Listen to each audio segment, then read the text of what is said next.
What if क्या हो अगर डीमन स्लेयर का मेन ट्रियो और साथ ही में डीमन स्लेयर के सभी आशिराज डीमन में ट्रांसफॉर्म हो जाए, तो आखिर में इन कैरेक्टर्स के अंदर क्या क्या चेंजेस देखने को मिलेंगे।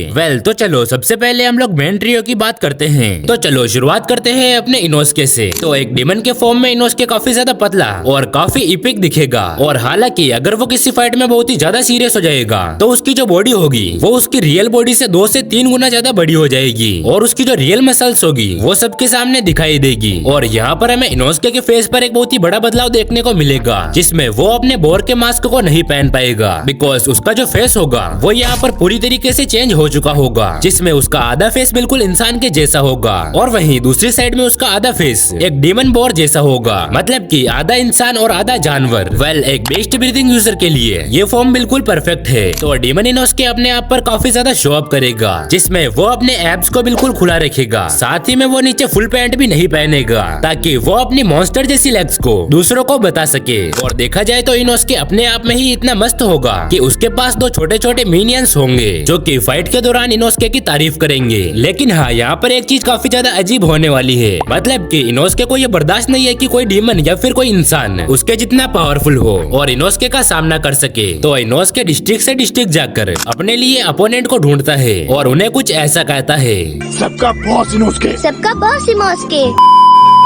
तो इनोस्के भले ही डीमन बन चुका है, लेकिन फिर भी वो अपने इंस्ट्रक्शंस पर ही चलता है, जो कि फाइटिंग टेक्निक्स और स्ट्रेटेजी अपने आप ही बनाता है। और फाइट के दौरान उसकी बॉडी की फ्लेक्सिबिलिटी इतनी ज्यादा बढ़ जाती है कि वो अपनी बॉडी को मनचाहे तरीके से मोड़ सकता है और अपने ऑर्गन्स को किसी भी पल हिला सकता है। एग्जाम्पल के लिए, अगर इनोस्के को किसी हमले से बचना है तो वो अपनी मांसपेशियों को सिकोड़ कर लोहे की तरह मजबूत कर सकता है, जिससे उसे कोई भी चोट नहीं लग सकती। और वहीं दूसरी तरफ अगर वो अपने अपोनेंट पर हमला करता है तो वो अपनी मांसपेशियों को छोटा करके अपनी बॉडी को हल्का कर लेता है, जिससे वो अपने अपोनेंट के ऊपर लाइटनिंग स्पीड से हमला कर सकता है। और साथ ही में इनोस्के की सहन शक्ति इतनी ज्यादा बढ़ जाएगी कि वो विस्टेरिया पॉइजन से भी अपने आप को बचा पाएगा। तो मेन ट्रियो के साथ में हम यहाँ पर ये भी देखेंगे कि कनाव और गेन्या का लुक कैसा होगा। तो बात करते हैं पहले कनाव की।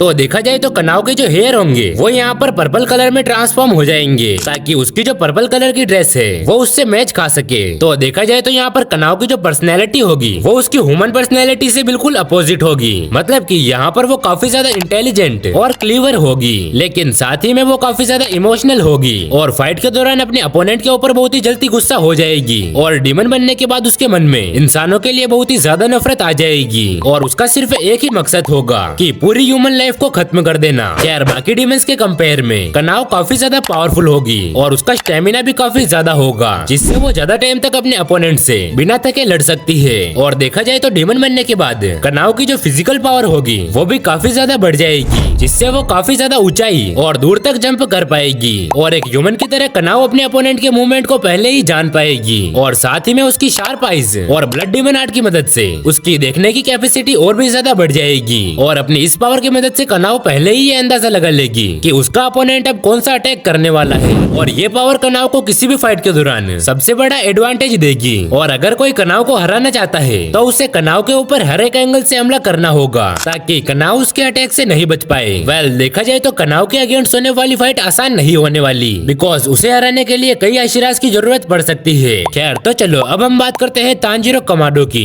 खैर, तो हमें पता है कि तांजीरो मांगा के अंदर पहले ही डीमन बन चुका है, लेकिन इस वीडियो को और भी ज्यादा इंटरेस्टिंग बनाने के लिए हम लोग तांजीरो को अपने हिसाब से डीमन बनाएंगे। तो देखा जाए तो अगर तांजीरो एक डीमन होता तो उसकी जो ब्यूटीफुल रेड आइज है वो यहाँ पर गायब हो जाती और उसकी जगह पर हमें तांजीरो की डार्क ब्लैक आइज देखने को मिलती। और देखा जाए तो उसकी आंखें इतनी ज्यादा डार्क होती कि उसकी आंखों को देख पाना ही लगभग नामुमकिन होता। ऐसा मान लो कि अगर तुम उसकी आंखों में देखते तो कुछ समय के लिए तो तुम लोग हिप्नोटाइज ही हो जाते। और देखा जाए तो डीमन बनने के बाद तांजीरो थोड़ा लंबा हो जाता और उसकी जो स्किन है वो भी डार्क हो जाती। और सबसे ज्यादा नोटिस करने वाली चीज तो ये है कि उसके जो बाल है वो भी काफी ज्यादा लंबे हो जाते, बिल्कुल वैसे ही जब वो सकुंजी उरोकोडाकी के अंडर में ट्रेनिंग कर रहा था। साथ ही में उसका जो डीमन स्लेयर मार्क है वो उसके पूरे फेस को कवर कर लेता, बिल्कुल एक टैटू की तरह। तो एक डीमन बनने के बाद तांजीरो काफी ज्यादा पावरफुल हो जाता और लिटरली उसके जो मसल है वो यहाँ पर काफी ज्यादा शार्प दिखाई देते, जो कि उसने काफी ज्यादा ट्रेनिंग करके हासिल किए हैं। खैर, क्योंकि अब तांजीरो एक डीमन बन चुका है इसीलिए अब वो मुजान के ऑर्डर्स को मानेगा। लेकिन यहाँ पर तांजीरो की जो हानाफुदा इयरिंग्स होगी वो मुजान को योर्ची की याद दिलाती रहेगी। और तुम्हें तो पता ही होगा कि योर्ची का नाम सुनते ही मुजान कितनी बुरी तरीके से कांपने लगता है। खैर, तो तांजीरो अपने डीमन ह्यूमन फॉर्म में भी वही किमोनो पहनेगा जो कि वो एक ह्यूमन होने पर पहनता था। लेकिन बस फर्क इतना होगा कि डीमन बनने के बाद उसका किमोनो काफी ज्यादा पुराना और फट चुका होगा। साथ ही में उसके ऊपर ब्लड के निशान होंगे और एक डीमन बनने के बाद तांजीरो का जो काइंड नेचर होगा वो भी यहाँ पर बदल जाएगा। मतलब कि यहाँ पर वो काफी ज्यादा इरिटेटेड और सेल्फिश हो जाएगा। लेकिन इन सब के बावजूद भी वो नेजुको को प्रोटेक्ट करता रहेगा। और देखा जाए तो तांजीरो अपने ह्यूमन फॉर्म में ही काफी ज्यादा पावरफुल था। मतलब कि डीमन बनने के बाद तो वो और भी ज्यादा पावरफुल हो जाएगा। और डीमन तांजीरो उन कैरेक्टर्स में से एक होगा जिसे देखने के लिए तुम लोग काफी ज्यादा एक्साइटेड होगे। लेकिन यहाँ पर तुम्हें उसे देखकर भागना पड़ेगा, क्योंकि नहीं तो वो तुम्हें मार डालेगा और फिर कुछ ऐसा कहेगा। तो क्योंकि तांजीरो एक टैलेंटेड डीमन स्लेयर था, इसीलिए हम लोग ये मान सकते हैं कि उसके पास भी कोकुशिबु की तरह एक ब्लैक नेचुरल स्वॉर्ड होगी। और देखा जाए तो तांजीरो की जो रीजनरेशन पावर होगी वो उसकी सबसे ज्यादा इंपॉर्टेंट पावर होगी। और एक डीमन होने की वजह से तांजीरो काफी मुश्किल से कोई चोट खा पाएगा या फिर इंजर्ड होगा। और उसकी जो ब्लड डीमन आर्ट होगी वो यहाँ पर फायर बेस्ड अटैक से रिलेटेड होगी। और देखा जाए तो तांजीरो अपनी स्वॉर्ड को आग में जला सकता है और शायद अपने हाथों से आग के गोले भी फेंक सकता है। और देखा जाए तो तांजीरो की ये पावर डीमंस और ह्यूमन दोनों के लिए काफी ज्यादा खतरनाक साबित हो सकती है, क्योंकि इन अटैक से वो शायद ही अपने आप को रीजनरेट कर पाएंगे। तो यहाँ पर हमें पता है कि तांजीरो सबसे पावरफुल डीमंस में से एक होगा। साथ ही में वो काफी आसानी से अपर रैंक डीमन में शामिल हो जाएगा। वेल, मुझे पता है कि तुम लोग जेनेत्सु को देखने के लिए काफी ज्यादा एक्साइटेड हो, लेकिन जेनेत्सु से पहले हम लोग बात करेंगे गेन्या के बारे में। तो गेन्या यहाँ पर विंड आशिरा सानेमे का छोटा भाई है। और अगर गेन्या एक डीमन होता तो उसकी हाइट और भी ज्यादा बढ़ जाती और उसकी बॉडी भी काफी ज्यादा मजबूत हो जाती। और साथ ही में उसके जो बाल है वो उसकी कमर तक पहुंच जाते। और साथ ही में गेन्या के फेस पर काफी ज्यादा निशान होते, जिसे देखने के बाद इंसान उसके सामने से ही भाग जाता। और अगर गेन्या के कपड़ों की बात करें तो नॉर्मली गेन्या अपने उन्हीं कपड़ों को पहनता जो कि वो डीमन स्लेयर होने पर पहना करता था। लेकिन इस बार यहाँ पर वो थोड़ा फटा हुआ होता। और गेन्या का जो गुस्सेल स्वभाव है वो डीमन बनने के बाद और भी ज्यादा इंक्रीज हो जाता। मतलब कि वो हर किसी से दुश्मनी लेता और गेन्या को अपने अपोनेंट को मारने से ज्यादा डराने में मजा आता, भले ही वो उससे कमजोर क्यों ना हो। और देखा जाए तो गेन्या लोअर मून डीमंस के लिए एक बुरे सपने जैसा होगा, बिकॉज वो लोअर मून डीमंस को अपने काम के लिए फोर्स करेगा। और जो लोअर मून्स गेन्या की बात नहीं मानेंगे गेन्या उन्हें मार देगा। और अपनी डीमन फॉर्म में गेन्या किसी भी ह्यूमन को अपने एक ही हमले से मार देगा, फिर चाहे वो हमला स्वॉर्ड से किया हो या फिर उसकी शॉटगन से। और वैसे भी हमें पता ही है कि गेन्या का निशाना कितना ज्यादा परफेक्ट है। और देखा जाए तो गेन्या के पास लॉन्ग रेंज वाले वेपन्स का खजाना होगा। एग्जाम्पल के लिए क्रॉसबो, स्नाइपर्स और अदर गन्स। और अपनी इन एबिलिटीज और पावर्स की मदद से गेन्या सबसे पावरफुल डीमंस में से एक बन जाएगा। और उसकी जो ब्लड डीमन आर्ट है वो उसकी शॉटगन से निकलने वाली बुलेट को और भी ज्यादा पावरफुल बनाने में मदद करती, जिससे गन की बुलेट्स कई तरीके से डेडली हो जाती। एग्जाम्पल के लिए पॉइजनस बुलेट जो कि स्लेयर्स के ऊपर काफी ज्यादा इफेक्टिव होती। और दूसरी होती इनविजिबल बुलेट्स जिसे डॉज कर पाना लगभग नामुमकिन होता। और इन सभी पावर्स की वजह से गेन्या को हराने के लिए कई आशिराज की जरूरत पड़ सकती है। खैर, तो अब आखिर में हम बात करते हैं जेनेत्सु की। तो आखिर एक स्लीपी लाइटनिंग बॉय का डीमन फॉर्म कैसा होगा? खैर, सबसे पहले जेनेत्सु की जो हाइट होगी वो यहाँ पर नहीं बदलेगी, लेकिन उसकी जो आंखें होगी वो उसके डीमन बनने के बाद काफी ज्यादा सुनहरी हो जाएगी और देखने पर भी काफी ज्यादा ब्यूटीफुल लगेगी। और अगर तुम्हें याद है तो तुम्हें पता होगा कि जेनेत्सु के बाल पहले ब्लैक कलर के हुआ करते थे, लेकिन डीमन बनने के बाद जेनेत्सु के आधे बाल तो ब्लैक रहेंगे और आधे बाल येलो हो जाएंगे। और नॉर्मली तो जेनेत्सु अपने किमोनो को पहनता रहेगा, लेकिन फाइट के दौरान वो उसे उतार देगा, जिससे उसकी बॉडी में लाइटनिंग बहती रहेगी। वेल, एक ह्यूमन के फॉर्म में जेनेत्सु काफी डरपोक है और खतरे से हमेशा बचना चाहता है। और देखा जाए तो जेनेत्सु अपने डीमन फॉर्म में काफी ज्यादा पावरफुल है, लेकिन डीमन बनने के बाद भी उसकी डरने की आदत तो बनी रहेगी। मतलब कि डीमन बनने के बाद भी जेनेत्सु डीमन स्लेयर से बचने की कोशिश करता रहेगा। और वो सिर्फ तभी उनका सामना करेगा जब उसके पास भागने की कोई भी जगह नहीं होगी। और देखा जाए तो लड़कियां जेनेत्सु की कमजोरी होगी, मतलब कि वो उन्हें कभी भी नहीं मारेगा और न ही उन्हें खाएगा। इवन वो किसी फीमेल स्लेयर को भी नहीं मारेगा, क्योंकि ऐसा करना उसके सिद्धांतों के खिलाफ है। खैर, तो जेनेत्सु अपनी ह्यूमन फॉर्म में भी काफी ज्यादा पावरफुल है और डीमन बनने के बाद तो वो और भी ज्यादा पावरफुल हो जाएगा, बिकॉज वो अपनी थंडर ब्रीदिंग को अपनी ब्लड डीमन आर्ट के साथ कंबाइन करके उसका यूज करेगा, जिससे वो अपने इस फॉर्म में पहले से भी ज्यादा फास्ट हो जाएगा और अपर मून डीमंस के इक्वल हो पाएगा। और देखा जाए तो जेनेत्सु एक ही दिन में अपनी गॉड ऑफ द स्पीड का कई बार यूज कर पाएगा और उसकी सेंस और साउंड एबिलिटीज इतनी ज्यादा इनहेंस हो जाएगी कि वो दूर से ही डीमन स्लेयर्स को महसूस कर पाएगा। और जेनेत्सु की जो ब्लड डीमन आर्ट होगी वो कई हद तक बिल्कुल काइगाकुके जैसी होगी, बस फर्क इतना होगा कि उसकी blood demon art black lightning की जगह पे येलो लाइटनिंग की जैसी होगी और साथ ही में एक येलो ड्रैगन भी होगा।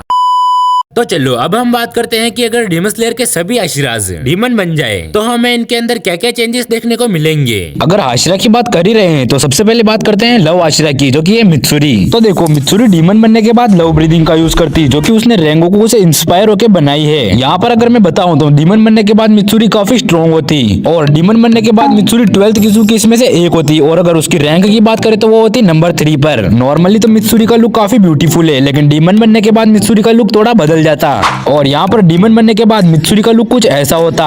और अब तक की ये डीमन स्लेयर की सभी सेंचुरीज में से पहली ऐसी डीमन होती जो कि लचीली स्वॉर्ड का यूज करती है और इसकी बॉडी और स्वॉर्ड की कई ज्यादा फ्लेक्सिबल होने की वजह से ये ह्यूमंस को एक ही स्लैश में खत्म कर देती। और ये एक ऐसी डीमन होती जिसके पास अपना डीमन स्लेयर मार्क भी होता।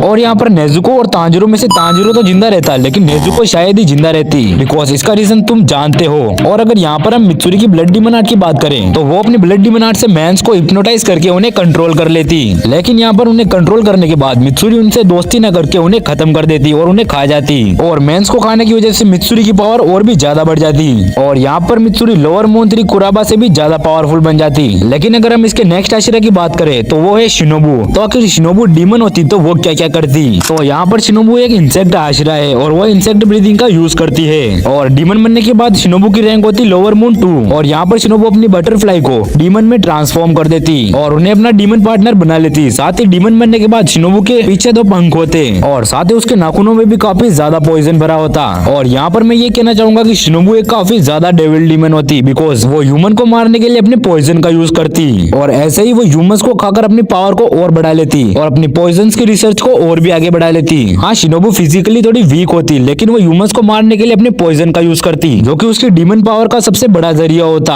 और यहाँ पर शिनोबू इंसेक्ट ब्रीदिंग का यूज करती, लेकिन उसकी ब्लड डीमन आर्ट की बात करें तो उसकी ब्लड डीमन आर्ट होती पॉइजन वाली और इससे शिनोबू लोगों को काफी बेरहमी से मारती। और यहाँ पर शिनोबू अपने पॉइजन्स को गैस, लिक्विड और सॉलिड के रूप में बनाकर रखती, बिकॉज ये हमने देखा है कि शिनोबू जब डोमा से फाइट कर रही थी तब वो अपने पॉइजन का कई ज्यादा यूज कर रही थी और उसका पॉइजन हमें उसकी ब्लेड के अंदर दिखाया गया था और लिटरली इसके पॉइजन का डोमा के ऊपर काफी बुरा असर हुआ था, जिसके चलते आगे वो मारा गया। तो चलिए अब हम बात करते हैं नेक्स्ट आशिरा के बारे में। तो नेक्स्ट आशिरा आता है यहाँ पर हमारा तेंगेन। तो यहाँ पर तेंगेन डीमन बनता तो वो आखिर क्या क्या करता? तो यहाँ पर अगर हम तेंगेन की बात करें तो तेंगेन एक साउंड आशिरा है और साथ ही वो डीमन स्लेयर का एकलौता शिनोबी है और डीमन बनने के बाद ये लोअर मून 1 होता। तो यहाँ पर हमें पता है कि तेंगेन एक साउंड आशिरा है और साथ ही वो एक शिनोबी है और यहाँ पर उसकी 3 वाइफ है। और अगर बात करें यहाँ पर तेंगेन की तो तेंगेन डीमन बनने के बाद यहाँ पर पूरा ही बदल जाएगा और यहाँ पर इसके पास जो वेपन होगा वो कई हद तक युतारो के वेपन के जैसा होगा। तो यहाँ पर हम तेंगेन की पावर को देख ही चुके हैं कि जब वो अटैक करता है तो उसके अटैक कितने ज्यादा फ्लैशी होते हैं। तो यहाँ पर हम तेंगेन की पावर को एंटरटेनमेंट डिस्ट्रिक्ट आर्क में देख चुके हैं। तो यहाँ पर उसकी ब्लड डीमन आर्ट जो होगी वो साउंड बेट्स के हिसाब से होगी और अपने साउंड की ब्लड डीमन आर्ट की वजह से ये काफी आसानी से भूकंप लेके आ सकता है और कम से कम आवाज को भी आसानी से सुन सकता है और अपने इसी साउंड को प्रोड्यूस करने से उसे ड्यूमंस को ढूंढने में ज्यादा टाइम नहीं लगेगा। और यहाँ पर तेंगेन एनवू यानी कि लोअर मून 1 से भी ज्यादा स्ट्रॉन्ग होगा,